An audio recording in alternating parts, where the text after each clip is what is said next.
गले में नागों की माला पहनते हैं, बताओ क्यों? शंकर जी गले में नागों की माला क्यों पहनते हैं? शंकर जी गले में नाग लपेटे बैठे हैं। आप लोग सोना चांदी पहनती हो ना मैया, वो हमारे पड़ोसी के पास जरा 3 तोले की चैन आ गई तो वो पहन के यूं यूं चले, और हमारी मैयाओं ने ये रानी हार बनवा के लिया, घर में मन ही नहीं लगता। जब देखो पड़ोसन के घर यूं दिखाती हुई, देखो रानी हार है। शंकर जी ने कहा कि ये संसार के धन में अहंकार ज्यादा है, इसलिए शंकर जी ने नाग मतलब काल, सांप को क्या कहते हैं? काल। जो काल को गले में धारण किया हो वही महाकाल है। कालों के काल महाकाल।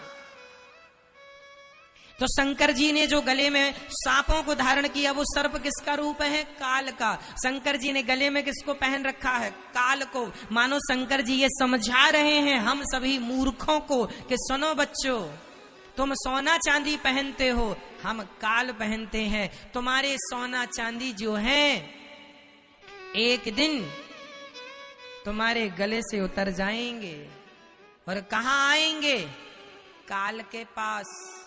काल एक दिन सबको निगल लेता है। काल अव्याल मुखग्रास त्रास निर्णास हे तवे, काल सबको निगल लेता है। तो शंकर जी को लगा कि काल के गाल में सब दबे ही हैं, तो क्यों ना हम ही काल को अपने गले में दबा के रखें। इसलिए शंकर जी कालों के काल महाकाल सांपों को गले पर धारण करते हैं। अच्छा, शंकर जी सांप और बिच्छू को, छोटे छोटे जो सांप होते हैं ना, छोटे छोटे, उनको कानों में लटकाए। वो बाला वाला नहीं पहनते सोने के, कानों में एक तरफ बिच्छू एक तरफ सांप। क्यों शंकर जी सांप बिच्छू लटकाए हैं? शंकर जी बोले ये जो सोना है ना, इसके पांव नहीं होता, वो सांप के भी पांव नहीं होता, पर पांव भले नहीं होए पर सांप चलता बड़ा तेजी से है। उसी प्रकार तुम्हारा जो धन है वो बड़ी तेजी से खिसक जाएगा, रह जाएगा तो केवल काल रह जाएगा, समय। इसलिए समय को समझो, और समय वही श्रेष्ठ है जो समय भगवान के चिंतन में बीत रहा है। इसलिए शंकर जी ने कहा कि हम गले पर सांप बिच्छू लटकाए हैं, क्योंकि ये सत्य है, ये मौत का स्वरूप है, तो भैया ये लटकाए रहो। शंकर जी ने मृगछाला लपेटी है। कैसा स्वरूप है शंकर जी का? छाला कौन सी है? मृग की। मृग में शंकर जी सिंह छाला, शेर की छाला, मृग नहीं शेर। शंकर जी किसकी खाल पहनते हैं? शेर की।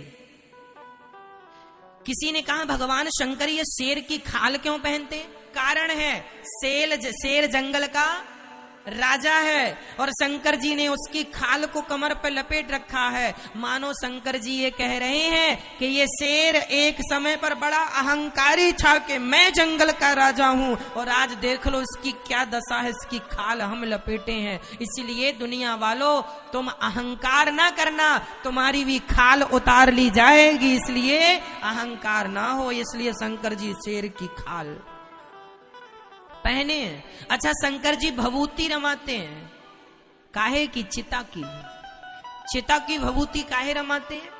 एक बार क्या हुआ, एक मुर्दा जा रहा था तो सब लोग बोल रहे थे राम नाम सत्य है, राम नाम। तो शंकर जी को लगा रे ये तो हमारी पार्टी के लोग जा रहे हैं, हम भी राम राम सत्य बोलते, ये भी राम राम सत्य। राम जी शंकर जी संग हो गए उन लोगों के संग।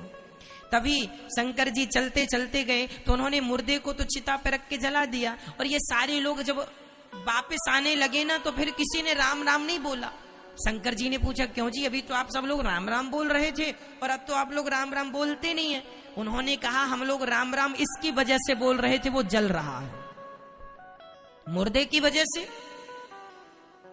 शंकर जी बोले अच्छा, इसकी वजह से इतने लोगों के मुंह से राम नाम निकला है, तो आज तो मैं इसकी राख को अपने अंग अंग में रमाऊंगा, क्योंकि इसकी वजह से इतने लोगों ने भगवान का नाम लिया है। इसलिए शंकर जी भस्मी मुर्दे की रमाते हैं, क्योंकि मुर्दा आदमी कितना भी बड़ा पापी हो पर मर जाए तो संग में चलने वाले राम राम बोलते ही हैं। तो आदमी भक्त तभी हो जाता है जब आदमी मर जाता है। इसलिए कहते हैं मरने के बाद दुनिया राम राम बोले, उसके पहले तुम ही राम राम बोलना स्टार्ट कर दो। मर जाओगे तब जमाना बोलेगा, तुम काहे नहीं बोलते हो, तुम बोलो। इसलिए भभूति रमाते। शंकर जी का वाहन क्या है बोलो? बैल। बैल मीन्स धर्म। शंकर जी बैल पर नहीं चढ़ते, शंकर जी तो धर्म पर चढ़ते हैं और धर्म